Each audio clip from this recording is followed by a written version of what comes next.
soyons fiers d'aller en prison à cause de nos idées, de nos opinions. S'il vous plaît, la loi dit nous sommes tous des prisonniers en sursis. C'est-à-dire que tu sois puissant ou faible, quand tu es en conflit avec la loi, tu peux à tout prix aller en prison.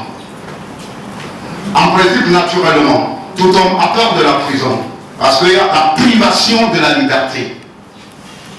Mais, quand c'est pour une cause noble, en défendant le peuple assoiffé, traumatisé, bâillonné, on ne doit plus avoir peur de la prison.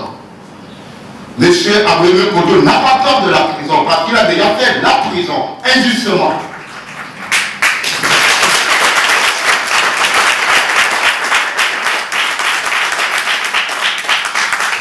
Tous les membres de la dynamique, nous savons que la tâche n'allait pas être facile.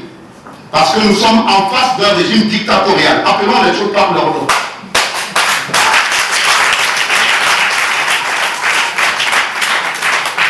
Ceux qui détournent les fonds, 500 milliards, dorment à la maison avec leurs femmes et leurs enfants. Mais ceux qui défendent la justice, la vérité, c'est eux qu'on veut emprisonner.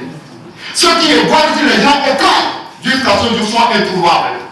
Ceux qui assassinent les enfants à Agouaï, un enfant de 12 ans, aujourd'hui est libre avec sa femme et ses enfants. Si c'est à cause de nos idées, pour la démocratie, l'état de droit au Togo, qu'on va tous nous enfermer, nous disons oui à la prison.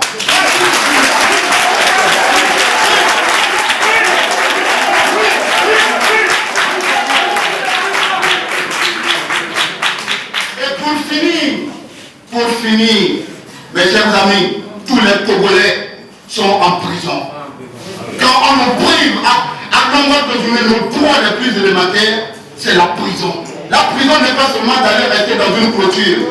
Quand nos droits les plus élémentaires sont bafoués à longueur de journée, on m'empêche de parler. Abraham Kodo a fait quoi?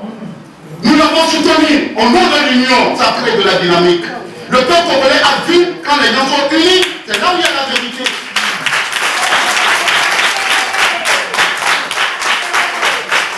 Même les gens du régime ont reconnu la victoire de la DMK. Vous voulez pourquoi se taire? Demandez à un homme politique de se taire, s'il vous plaît. C'est un mort qui peut se taire. Un vivant ne peut jamais se taire. C'est un droit inaliénable. Et pour finir, entre-temps, ceux qui se considéraient comme les tout-puissants du régime, je donne l'exemple de Paka, je donne l'exemple de Bojona, on fait la prison. Ce n'est pas nous, si on nous dit d'aller en prison, et justement, nous dirons bravo.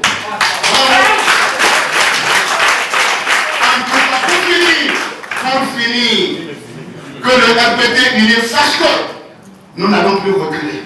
Le jour qu'on nous dira, nous qui sommes ici, et ceux qui ne sont pas ici, qu'on n'est pas togolais, comme Fort, Barara et autres, alors là nous allons renoncer au combat. Si tel n'est pas le cas, nous aurons trahi la mémoire de ce banni sur le pied.